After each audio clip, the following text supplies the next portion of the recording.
హస్తినాపురంలో కౌరవులు, పాండవులు అన్నదమ్ముల్లా పెరిగారు. కానీ వాళ్ళ మనసులు మాత్రం ఒకేలా లేవు. అసూయ అన్నది వారి బాల్యంలోనే మొదలైంది. జై శ్రీకృష్ణ.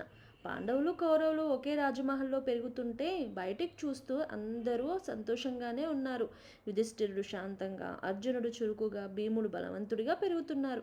ఆడుకుంటున్నప్పుడైతే ఎప్పుడూ భీముడే గెలిచేవాడనమాట. అయితే అది ఆటే అయినా కూడా దుర్యోధనుడి మనసులో మాత్రం ఒక చిన్న ప్రశ్న కలిగింది. ఎందుకు అందరూ వీళ్ళని ఇష్టపడుతున్నారు అని. అది చిన్న ప్రశ్నే అయినా కూడా నెమ్మదిగా కూడా అది అసూయగా మారిందన్నమాట. అసూయ అనేది చాలా డేంజరస్. అసూయ చిన్నప్పుడే మొదలైతే ఎంత ప్రమాదమో అప్పుడు ఎవ్వరికీ తెలియదు. కానీ దుర్యోధనుడు అక్కడే ఆగలేదు. తర్వాతి భాగంలో అసూయ మొదటి దుష్ట ఆలోచనగా ఎలా మారిందో చూద్దాం. ఇలాగే మహాభారతాన్ని క్రమంగా సరళంగా తెలుసుకోవాలనుకుంటే నా ఛానల్ని మాత్రం సబ్స్క్రైబ్ చేయడం మర్చిపోకండి. Please subscribe my channel. జై Sri Krishna. Thank you for watching. Bye bye.